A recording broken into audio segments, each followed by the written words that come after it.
السلام علیکم دوستو، شروع کرنے سے پہلے اگر ہو سکے تو لائک، شیئر اور سبسکرائب کا بٹن ضرور دبا لیجیے گا، شکریہ۔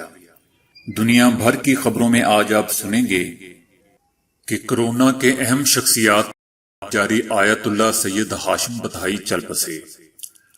اٹلی میں کورونا کے مریضوں کی تعداد چین سے بھی دگنا۔ بحرین میں کورونا سے پہلی ہلاکت۔ اسپین میں پاکستانی ٹیکسی ڈرائیورز کا ڈاکٹرز پیرا میڈیکل سٹاف کو فری سروس دینے کا اعلان۔ ایران میں بائیولوجیکل دفاعی مشقوں کا آغاز۔ سارک کانفرنس میں پاکستان کا مقبوضہ وادی میں لاک ڈاؤن ختم کرنے کا مطالبہ۔ پاکستان، چین اور روس کا ڈالر کی بجائے اپنی کرنسیوں میں تجارت کرنے کا فیصلہ۔ پیپر یا کسی ورق کو 42 بار فولڈ کیا جائے تو اس کی موٹائی یا تھکنس زمین سے چاند جتنے فاصلے کے برابر ہو جائے، یعنی تقریباً 4 لاکھ کلومیٹر۔ تو آئیے چلتے ہیں اب خبروں کی ڈیٹیل کی طرف۔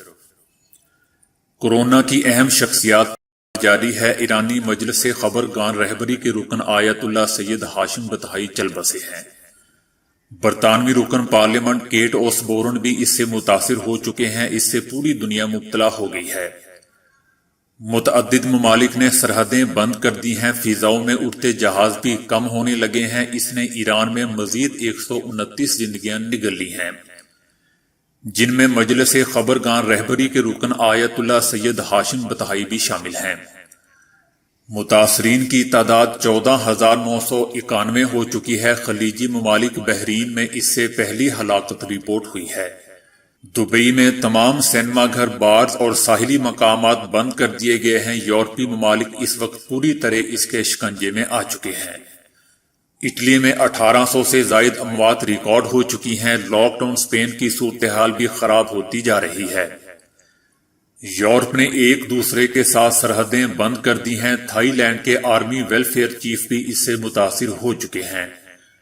آسٹریلیا میں 75 نئے مریض سامنے آ گئے ہیں۔ امریکہ میں بھی صورتحال خراب ہوتی جا رہی ہے، جہاں ایک ہی روز میں مزید 104 افراد میں اس کی تشخیص ہوئی ہے۔ اٹلی میں اس کے مریضوں کی تعداد چین سے دگنی ہو چکی ہے۔ دنیا بھر میں مجموعی طور پر اس کے متاثرین کی تعداد 1,70,000 سے تجاوز کر گئی ہے۔ پاکستان میں بھی تمام ایئر لائنز اور ٹریول ایجنسیز بند کر دی گئی ہیں۔ خیبر پختونخوا اور سندھ میں 15 نئے مریضوں کی تصدیق کے بعد ملک میں اس کے مریضوں کی تعداد 137 ہو گئی ہے۔ دوسری جانب سندھ صوبے میں مزید 15 مریضوں کی تصدیق کر دی گئی ہے، جس کے بعد سندھ میں اس کے مریضوں کی تعداد 103 ہو گئی ہے۔ سکھر میں زائرین میں سے 76 مریض سامنے آئے ہیں، جبکہ وزیر اعظم عمران خان کا کہنا ہے کہ تمام صورتحال سے عوام کو مسلسل آگاہ رکھا جائے۔ متحدہ عرب امارات نے مزید حفاظتی اقدامات اختیار کرتے ہوئے 17 مارچ سے داخلے کے لیے ویزوں پر پابندی لگا دی ہے۔ جن مسافروں کو 17 مارچ سے پہلے متحدہ عرب امارات کے ویزے جاری ہوئے تھے، وہ متحدہ عرب امارات کا سفر کر سکتے ہیں۔ ادھر اوورسیز پاکستانی کورونا متاثرین کی مدد میں پیش ہیں۔ اسپین میں پاکستانی ٹیکسی مالکان نے ڈاکٹرز اور پیرا میڈیکل سٹاف کو فری سروس فراہم کرنے کا اعلان کر دیا ہے۔ اسپین میں ایک ہی روز میں 100 کے قریب ہلاکتیں ہوئی ہیں۔ پورا ملک لاک ڈاؤن ہے۔ لوگوں کو گھروں سے نکلنے کی اجازت نہیں ہے۔ ایسے میں طبی ماہرین کا اس کا پھیلاؤ روکنے اور متاثرین کے علاج و معالجے کے لیے دن رات کوشاں ہیں۔ مشکل کی اس گھڑی میں ٹیکسی سیکٹر سے وابستہ 85 پاکستانیوں نے ڈاکٹرز اور پیرا میڈیکل سٹاف کو فری سروس فراہم کرنے کا اعلان کیا ہے، جس پر انہیں خوب سراہا جا رہا ہے۔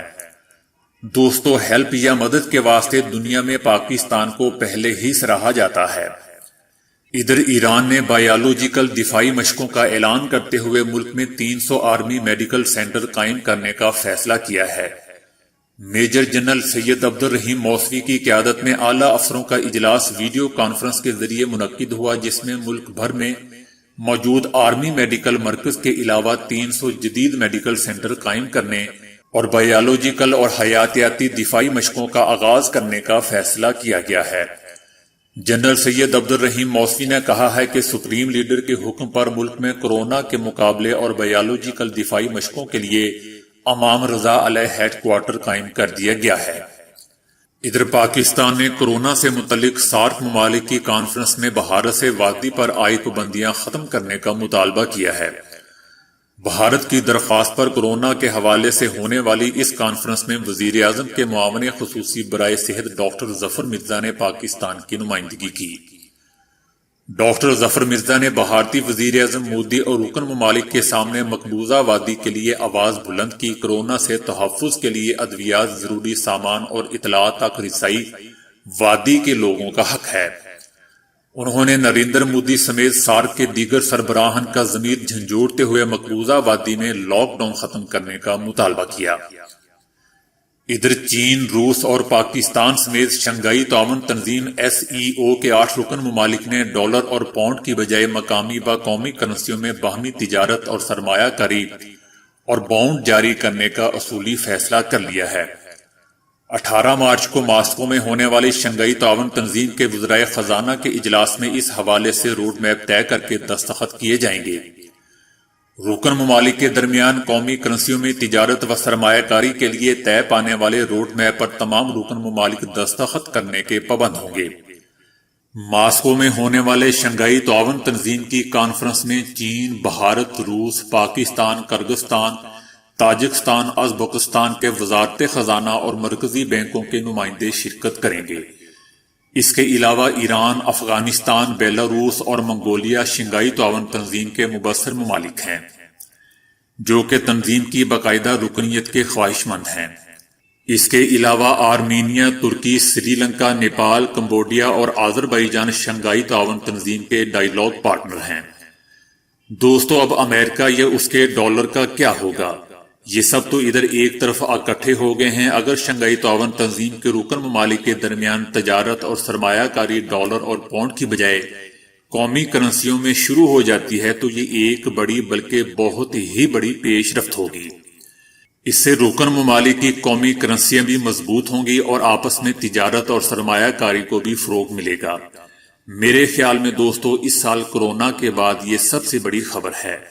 دوستو، اگر آپ کسی پیپر یا سادہ ورق کو 42 بار موڑو گے تو ہو سکتا ہے کہ وہ چاند کو چھو جائے۔ اس کا تھکنس اتنا زیادہ ہو جائے کہ آپ کو سوچنے میں بھی حیرانگی محسوس ہو۔ لیکن یاد رکھیں، یہ بالکل سچ ہے کہ اگر آپ کسی پیپر کو 42 بار فولڈ کرو گے تو وہ اتنی موٹائی میں چلا جائے گا کہ وہ چاند کو چھونے لگے گا۔ ایک سادہ پیپر کی موٹائی یا تھکنس 0.1 mm ہوتی ہے۔ جب آپ اس کو فولڈ کرو گے تو ڈیفینیٹلی یہ دگنی ہو جائے گی۔ ہر فولڈ کے بعد پیپر کی تھکنس یا موٹائی دگنی ہوتی جائے گی۔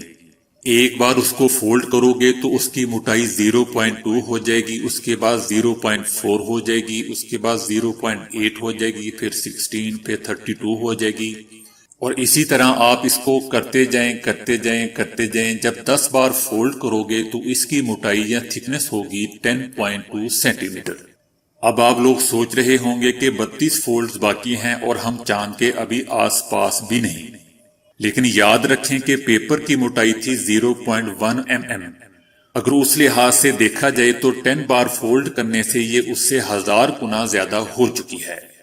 جب اس پیپر کو آپ 25 بار فولڈ کر چکو تو اس کی موٹائی ہوگی 33,554 سینٹی میٹر، مطلب 1000 فیٹ سے بھی زیادہ۔ مطلب اگر اسے 0.1 mm کی روح سے دیکھا جائے تو اب تک اس کی موٹائی 10 لاکھ گنا زیادہ ہو چکی ہے 25 بار فولڈ کرنے سے۔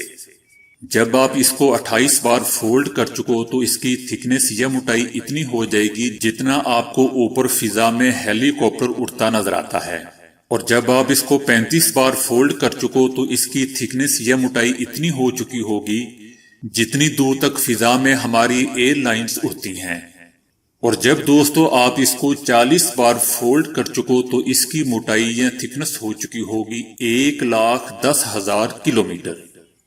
دوستو، اگر آپ کو مجھ پہ یقین نہیں ہے تو آپ اس کو خود کیلکولیٹ کر سکتے ہیں۔ 41 بار فولڈ کرنے کے بعد اس کی موٹائی ہوگی 2,20,000 کلومیٹر، اور دوستو لاسٹ 42 بار فولڈ کرنے سے اس کی موٹائی ہو جائے گی 4,40,000 کلومیٹر۔ اور آپ میں سے شاید بہت سے جانتے ہیں کہ زمین اور چاند کا درمیانی فاصلہ 3,84,400 کلومیٹر ہے۔ یاد رکھیں کہ اس ٹائپ کی گروتھ کو ایکسپونینشل گروتھ کہتے ہیں۔ تو دوستو آج کے لیے اتنا ہی۔ ویڈیو کو لائک، شیئر اور فالو کرنے کا شکریہ۔